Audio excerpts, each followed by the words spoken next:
जय गुरु जी, शुक्राना गुरु जी, अनंतम कोटि शुक्राना गुरु जी आपके चरणों में।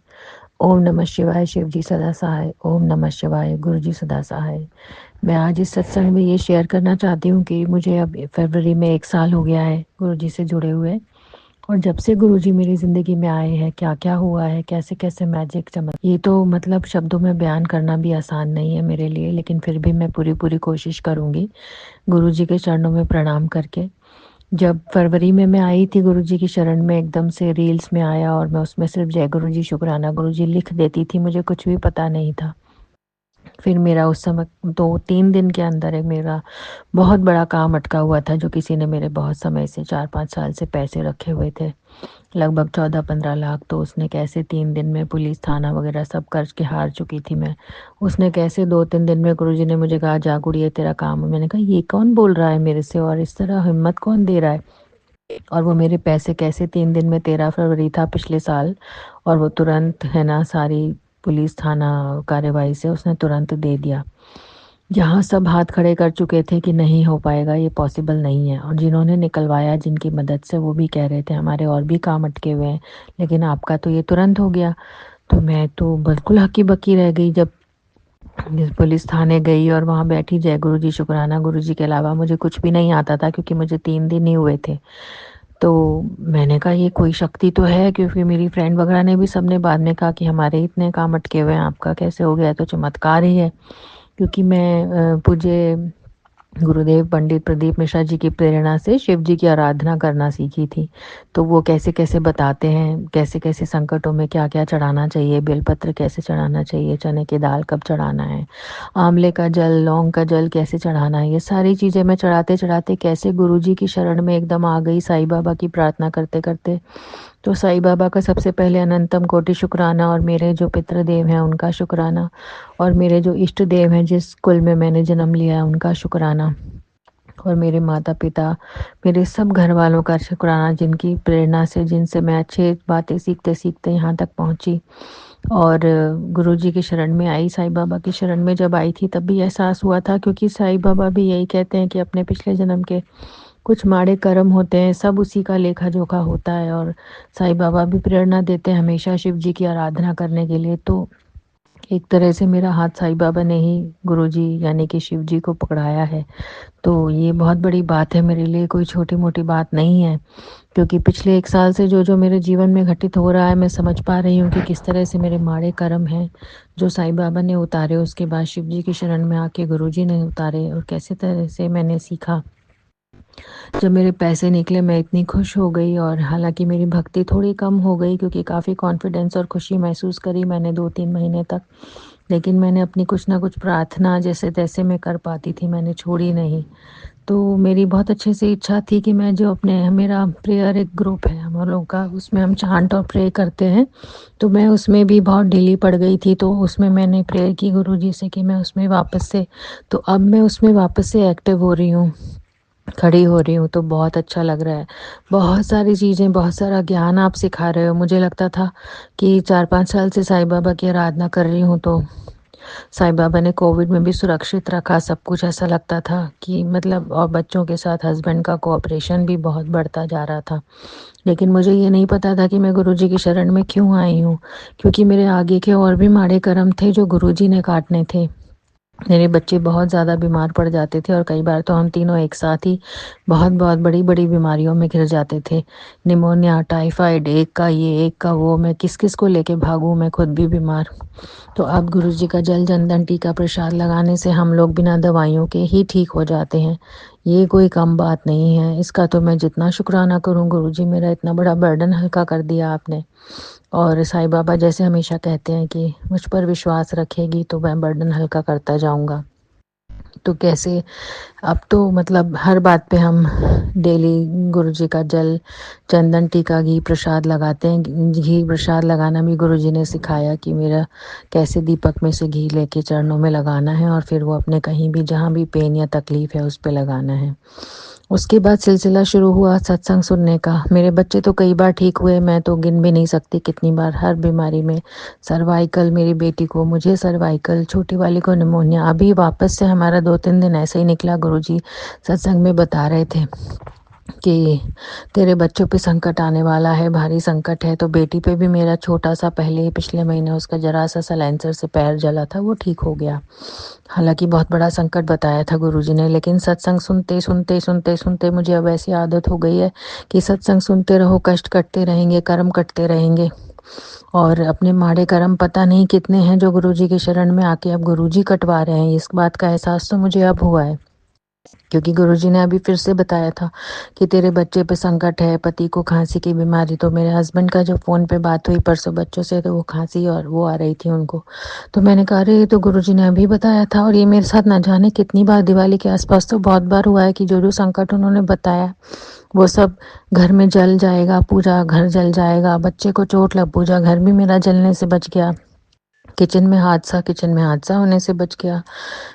कभी कोई बीमारियां, कैंसर और ब्रेन की नसों में, ये सब चीज़ें भी मुझे हो रही हैं। ब्रेन की नसों में दर्द, खिंचाव, बहुत ज़्यादा टेंशन, डिप्रेशन, एंग्जाइटी, क्योंकि डिवोर्स के बाद से 2 बच्चों के साथ अकेले मैंने बहुत कुछ भुगता। सब कुछ जो दुनिया भुगतती है वही मेरे साथ हुआ। लेकिन गुरुजी ने कैसे मुझे खड़ा कर दिया, मेरे पैसे निकल गए तो मेरा बर्डन काफ़ी हल्का हो गया। लेकिन अगरा की जॉब नहीं लग रही है और कहीं न कहीं कुछ ना कुछ अड़चनें आ रही हैं। तो कहाँ से एक अचानक मेरे पुराने कोलीग का फ़ोन आया, उसने 15 लाख की जॉब मुझे ऑफ़र करी। फिर मैंने गुरुजी को बोला, गुरुजी मेरी मेंटल स्टेट नहीं है अभी, तो मैं नहीं कर पा रही हूँ। तो मैं अपने आप को पहले प्रिपेयर कर लूँ, थोड़ा वापस से खड़ा कर लूँ। तो इन दिनों कुछ ऐसा हुआ, मेरे मकान मालिक ने बोला कि हाँ, 2 साल का हमारा एग्रीमेंट पूरा हो गया है तो आपको खाली करना पड़ेगा। मैं उस चक्कर में भाग दौड़ कर रही थी, गुरुजी से बोल रही थी। मतलब मेरा पहला तो यही होता है कि गुरुजी को मैं बोलती हूँ कि गुरुजी अब ये क्या करवा दिया आपने। मतलब पहला ये होता है, लेकिन फिर समझ में आता है कि नहीं, अपने कर्म हैं, अपने कुछ माड़े कर्म हैं, ऐसा कुछ नहीं है। और ना कोई परीक्षा होती है, बस ये है कि अपने कर्म क्लियर करवाते हैं गुरुजी, कोई पनिशमेंट नहीं देते। लेकिन फिर भी इंसान हूँ ना, तो इस तरह से बोल जाती हूँ। उसके लिए सॉरी गुरुजी, मुझे क्षमा कर दीजिए, मेरी अल्प बुद्धि है, ऊपर से कर्मों से लदे हुए हूँ, तो इतना ही बोल पाती हूँ, इतना ही समझ में आता है।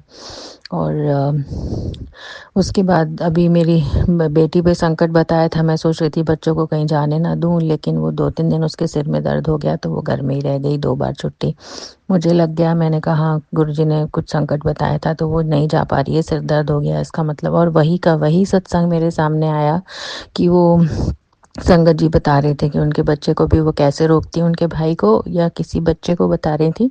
तो वो अपने आप ही उसके सिर में दर्द हुआ और वो घर में ही रह गया, नहीं गया, तो वो बच गया उस संकट से। यही सेम मेरी बेटी के साथ हुआ जब, तो मुझे समझ में आया कि हाँ, 2 दिन से ये सिर दर्द सा बता रही थी, अजीब सा। तो मुझे भी घबराहट सी हो रही थी, लेकिन ये नहीं गई, घर में सेफ है, तो मेरे लिए अच्छी बात है। सत्संग में फिर सुना तो समझ में आ गया, बच्चे पे संकट था, लेकिन गुरुजी ने कैसे घर में सिर दर्द करके उसको रोक दिया और वो उसका संकट कट गया। 2 दिन में फिर वो स्कूल फिर जाने लगी। हालांकि मुझे ना जाने घबराहट सी बनी हुई थी। आज स्कूल से लौटी तो उसके कंधे में बैडमिंटन खेलते हुए थोड़ा खिंच गया और नस में खिंचाव आया, तो कंधा पीछे से स्वेल कर रहा था राइट साइड पे। तो मैं तुरंत गुरुजी का चंदन, मैं जो इकट्ठा करती हूँ चंदन टीका प्रसाद, मैंने लगाया, उसको सुलाया। फिर मुझे डर भी था कि कहीं एक्सरे वेक्सरे ना करना पड़े, कहीं कोई हड्डी वड्डी का मामला नहीं हो। लेकिन शाम तक जब मैं घर पर ढूंढ के आई तो पता चला कि वो सिर्फ उसका स्वेलिंग कम हो गई काफ़ी, उस एरिया में जहाँ थी थोड़ी सी रह गई। मैंने फिर से जल चंदन घी टीका प्रसाद लगाया, उसको पिलाया।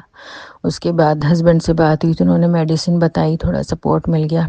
और इसके साथ साथ ही ये है कि मेरे हस्बैंड का व्यवहार बच्चों के साथ अब काफ़ी अच्छा है। डिवोर्स के बाद भी वो बहुत अच्छी तरह से बच्चों से मिले, बच्चों को खूब शॉपिंग कराई, खूब खुश हुए बच्चे।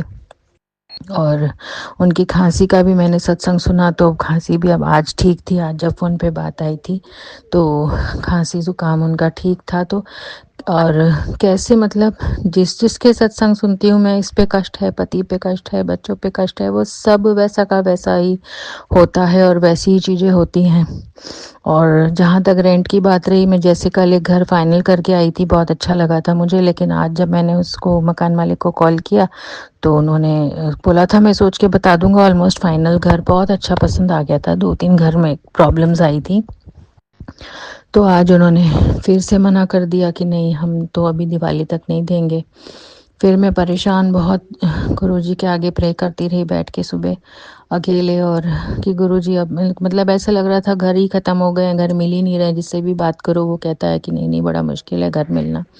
पर मैंने सोचा गुरुजी आप तो हो ना, आप तो करवा ही सकते हो। तो जब मैं आज बाहर निकली तो जिससे 1-2 दिन पिछले हफ्ते मैंने बात की थी, उनके पास ही गई दोबारा बात करने। तो उनके ही फ्लैट ले रही थी, लेकिन वो लड़की जो वो केयर टेकर में से बोली मैं आपकी हेल्प करती हूँ, मैं बताती हूँ आपको, इस गली में आगे एक घर में है, वहाँ पे भी अवेलेबल है। फिर मैं वहाँ बात करने गई तो उनके घर में शादी थी, उन्होंने ऐसे ही रूडली मना कर दिया। फिर मैंने उसको बोला कि तुम तो कह रही थी वहाँ पे अवेलेबल है। तो उसने बोला अच्छा मैं आपको कल आना, मैं आपको उनसे बात भी करा दूंगी और मैं आपकी और हेल्प करती हूँ, हमारे पास एक ब्रोकर भी आता है, तो वो यहाँ इस एरिया में फ्लैट्स दिलवाता है, तो वो आपको कुछ ना कुछ अच्छा दिलवा देगा। तो मैं बड़ी खुश हो गई, मैंने कहा जय गुरु जी, शुक्राना गुरु जी। इसके खुद के फ्लैट्स की केयर टेकर है ये, लेकिन ये मुझे दूसरी जगह हेल्प कर रही, क्योंकि इसके फ्लैट में थोड़ा बेसमेंट वाला एरिया था जो मेरे हस्बैंड को भी ठीक नहीं लग रहा था, मुझे भी नहीं लग रहा था, लेकिन मजबूरी में बजट में काम करना है तो हम उससे ज़्यादा जा भी नहीं सकते। इसी बात पे थोड़ा सिस्टर इन लॉ से क्लैश तभी हो गया था मेरा। तो मैं बड़ी परेशान थी कि किसको कैसे, किसी को नाराज़ भी नहीं करना, किसी से लड़ना भी नहीं है, और काम भी हो जाए हमारा कम बजट में। थोड़ा मेरे हस्बैंड दे देंगे, थोड़ा मैं दे दूंगी, लेकिन मैं चाह रही थी मेरे पास मेरे ऊपर 5-6 हज़ार से ज़्यादा का बर्डन ना आए। तो मैं आज फिर जब जैसे ही अपनी प्रेयर मीटिंग में गई, बड़ी हिम्मत करके गुरुजी से प्रे करी, तो ये सारी बातें हुई। फिर उसके बाद प्रेयर मीटिंग में गई, फिर वहाँ से जैसे ही निकली तो सामने एक फ्लैट दिखा, मैंने कहा यार यहाँ पे फ्लैट्स दिख रहे हैं, चलो देखती हूँ। तो देखा तो वहाँ पे एक लड़की मिली, उसने बोला यहाँ तो पीजी है सिर्फ, लेकिन मैं आपको बताती हूँ, मैं आपके साथ। मैंने कहा क्या तुम मेरे साथ चल सकती हो? वो मेरे साथ चली, बोला है इसके नेक्स्ट गली में अवेलेबल है। वहाँ गए तो वहाँ अवेलेबल नहीं था। मतलब वो अनजान लड़की और मेरी मदद कर रही है, मेरे साथ जा भी रही है। मैंने उसको वापस छोड़ा, थैंक यू बोला। फिर उससे पहले बोली कि यहाँ पे एक ब्रोकर भी है, मैं आपके उससे भी बात करा देती हूँ। मैंने कहा अरे वाह। तो उसको कोई जल्दी नहीं हो रही थी, बड़ी शांति से आराम से वो मेरे को सब कुछ करवा रही थी। तो मैंने उसके साथ फिर एक ब्रोकर देखा, फिर उसका भी नंबर लिया, उनसे बात की, तो बिल्कुल उसी एरिया में उसने जल्दी जल्दी मुझे एक घर दिखा दिया, दूसरा दिखा दिया। पर अभी टाइम हो गया था, उनके यहाँ अवेलेबल नहीं थे, ताला लगा हुआ था। तो अब मैं कल देखने जाऊंगी वो दूसरा वाला घर। और पहले जिसका मैं बता रही हूँ जो केयर टेकर लड़की है, उसने भी मुझे एक ब्रोकर का, मतलब इतनी सारे रास्ते खुल गए ना मेरे आज ही आज में, एकदम सीन चेंज हो गया। कहाँ तो मिल ही नहीं रहे थे, और जो घर मिल रहा था कैंसिल हो रहा था, और कहाँ अब इतने ब्रोकर्स के ऑप्शंस आ गए हाथ में कि लग रहा है कि हाँ अब मिल जाएगा घर। तो इसके लिए अनंतम शुक्राना गुरुजी, क्योंकि रेंट का घर ढूंढना जो लोग ढूंढते हैं उन्हीं को ही पता है कि कितना मुश्किल होता है। और जब मिलने लग जाते हैं रास्ते, मतलब कल तो मुझे जैसे ही उसने बंदे ने जिसका कल पसंद आया था, उसने जब मना करी तो मुझे लगा लो यहाँ भी मना हो गया, पहले वाला भी मना हो गया। तो अब हस्बैंड कहेंगे तुम्हें कहीं पसंद ही नहीं आता है, और ये और वो बहुत ज़्यादा गुस्सा करेंगे, बच्चे भी डरते हैं। तो ये सब चीज़ें इस तरह हो गई। फिर मेरी मेड 2 दिन से बीमार हो रही थी, वो आज आई। तो साथ में अपने मेरे को गुरुजी हमेशा कहते हैं कि बहुत दिन से कि मैं तेरे घर आऊँगा, मैं सत्संग में भी सुनती रहती हूँ कि कौन आएगा मेरे घर चाय पीने, कोई आना जाना तो है ही नहीं हमारे घर में ज़्यादा किसी का। तो प्रेयर वाले लोग आते हैं बस, वो तो उनके साथ तो चाय पानी होता ही नहीं है, सिर्फ पानी होता है। तो मैं सोच रही थी आज मेरी मेड जो है अपने साथ में अपनी एक फ्रेंड को लेकर आई हेल्प करने के लिए, क्योंकि उसकी तबीयत ख़राब थी। तो मैंने उनको कहा कि तुम भी चाय पी लो। मुझे ये कुछ भी मतलब होश नहीं था उस समय तो, कि ये गुरुजी का फॉर्म में भी हो सकते हैं। तो उस लड़की ने बड़े प्यार से चाय भी पी ली जो उसके साथ आई थी, और फिर उसने थोड़ी देर बैठी रही, फिर मेरे से उसने बिस्किट मांगे खाने के लिए। तो मैं इतनी खुश हो गई, मैंने कहा हाँ हाँ लो ना, वो रोटी भी खाओ आराम से, पराठा भी कुछ खाओ। तो क्योंकि साईं बाबा ने भी मुझे यही सिखाया है, तो मैंने सब कर दिया, चलो कोई बात नहीं, मैं कौन होती हूँ, ये तो सब गुरुजी करवा रहे हैं। लेकिन उसके जाने के 1-2 घंटे बाद मैं जब अपने रेंट के लिए प्रे कर रही थी, तब मुझे होश आया कि अरे गुरुजी कहते हैं मैं तेरे घर चाय पीने आऊँगा। तो मुझे पहचान, मैं तो बिल्कुल हक्की बक्की रह गई कि मेरे घर में, मैं इतने दिन से सोच रही थी कि कौन आएगा मेरे घर में चाय पीने, कोई नहीं आता। जबकि कोई परेशान होता है ज़िंदगी में तो उसके पास तो वैसे भी कोई नहीं आता, प्रेयर वाले लोग या कोई ऐसे लोग, संगत वगैरह भी फिर भी आ सकती हैं। तो मैं इतनी खुश हुई ना, जय गुरु जी, शुक्राना गुरु जी, कि किसी ने तो आकर के मेरे घर में चाय पी और मेरे से बिस्किट लिए। तो मैं कितनी अच्छी सेवा ली आपने गुरु जी। हालांकि बहुत छोटी सी चीज़ है ये चाय बिस्किट तो, लेकिन मेरे लिए बहुत बड़ी बात हो गई जो आपने मेरे से करवाई है गुरु जी। और फिर मैंने अपनी मेड को, पहले वो उसका काफ़ी विश्वास है, मैंने लॉकेट स्वरूप दिए थे गुरुजी के, तो मैंने आज उसे फ़ोटो स्वरूप भी दिए कि तो क्योंकि वो थोड़ी-सी परेशान हो रही थी, तो मैंने उसके घर में शादी थी ननद की उसकी, तो मैंने कहा ये ले जाना अपने घर में रखना और बहुत श्रद्धा से पूजा की जगह पे रखना और शाम को धूप बत्ती दिया बत्ती भी करना। तो और मैंने कहा बहुत विश्वास से, क्योंकि उसकी श्रद्धा हो गई है, तब मेरे को विश्वास आया, तब मैं उसको दे पाई। और मैं क्या दे पाई, शायद गुरुजी ने ही करवाया, उनकी इच्छा के बिना तो गुरुजी पत्ता भी नहीं हिल सकता हमारी ज़िंदगी में, हमसे वो कब क्या करवा ले जाते हैं ये तो भाई अब मैं भी 1 साल में समझ रही हूँ कि गुरुजी की लीला गुरुजी ही जाने हैं, वो कब किससे कौन किसको मिलवाते हैं, क्या करवाते हैं। क्योंकि उनकी शरण में आकर मैंने शिव पुराण सीखा, दुर्गा मैया का वो आ रहा था पाठ जब नवरात्रों में, वो सुना मैंने। सुखमनी साहिब जी का पाठ में सेवा में ज्वाइन हुई मैं, जपजी साहिब में ज्वाइन हुई, कैसे उन्होंने कितने कितने पाठ मुझे बताए। और आज उसमें शिव पुराण में बताया कि शिव शतनाम स्तोत्र वो पढ़ना है अगर आपसे कोई भी पाप या कर्म हुआ है। तो मुझे भी लगा कि हाँ, मेरे से तो काफ़ी पाप कर्म हुए हैं, क्योंकि जब हम अनजान थे, मूर्ख थे, अपनी कॉलेज वाली एज में या स्कूल वाली एज में थे, तो न जाने किसको कभी क्या बोला है, क्या क्या किया है। तो उन सब पापों की गुनाहों की क्षमा मांगती हूँ गुरुजी। मेरे से जो गलतियाँ हुई हैं, या पेरेंट्स का, सास ससुर का, किसी का भी हस्बैंड का दिल दुखाया है, चोट पहुंचाई है, और भी पता नहीं कितने अनंत लोग होंगे शायद जितने पाप इकट्ठे हो रहे हैं इस जन्म के और पिछले जन्म के। बस अब उस भार को उतारना चाहती हूँ गुरुजी के साथ चलते चलते, जिसमें गुरुजी और साईं बाबा ही मेरी मदद कर रहे हैं। बस वो मेरे एक दिल से यही प्रार्थना निकलती है हमेशा, जो सही मुझे लगता है कि हर मंदिर मस्जिद गुरुद्वारे में जाती हूँ तो ईश्वर की शरण में यही कहती हूँ कि ईश्वर मेरे माड़े कर्मों को क्षमा कर दे। हर फॉर्म में गुरुजी हैं, हर जगह गुरुजी का ही मंदिर है, गुरुजी के मस्जिद हैं, गुरुजी के गुरुद्वारे हैं। तो सब जगह, चाहे मैं शनिदेव मंदिर पे जाऊँ, चाहे भैरव बाबा मंदिर पे जाऊँ। अभी भैरव बाबा मंदिर जाना भी मेरा कम हो गया था, लेकिन गुरुजी की प्रेरणा से एक सत्संग में सुना, तो फिर मेरे को लगा कि नहीं बेटो, भैरव बाबा की प्रार्थना करनी चाहिए। तो वो मुझे फिर से बहुत अच्छा लगा।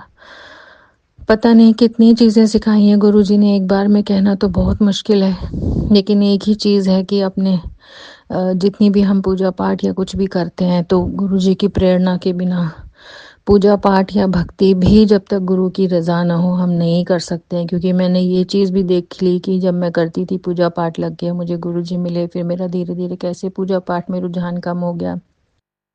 मैं रोज़ साईं बाबा से, गुरुजी से बोलती कि मेरे को पूजा पाठ में तो सुधार दो, पहले जैसा बना दो। तो वो अब धीरे धीरे फिर वापस हो रहा है मेरा कि मैं कर पा रही हूँ। आज भी जाके मैं शिव जी की पूजा में जो जो चढ़ाती थी, जैसे पंडित प्रदीप मिश्रा जी ने समझाया है, वैसे ही मैं आज कर पाई। और अब मैं कोशिश कर रही हूँ कि मैं कर पा रही हूँ। तो कैसे मेरे कर्मों को मेरे साथ मेरा गुरु, मेरा परम पिता परमात्मा मेरे साथ मिलकर मेरे कर्मों को ढो रहा है। आज मेरी बच्ची को किसी बड़े हादसे से बचाया, मेरी बड़ी बच्ची को किसी बड़े एक्सीडेंट से बचा के उसके छोटे से जलने पे निकाल दिया, पैर में हल्का सा साइलेंसर लगा, मेरे पति को बचा लिया। मेरे माता पिता भाई बहन के इतने कष्ट काटे हैं उन्होंने, मैंने सत्संग सुन सुन के जिस तरह से कटवाए हैं, वो वही माध्यम बनाते हैं कि हमारा परिवार पहले ही इतना कुछ भुगत रहा है और कुछ ना भुगते। तो मैं तो बस यही बोलूँगी सब संगत जी से कि सत्संग में जो आता है उसे सुनिए।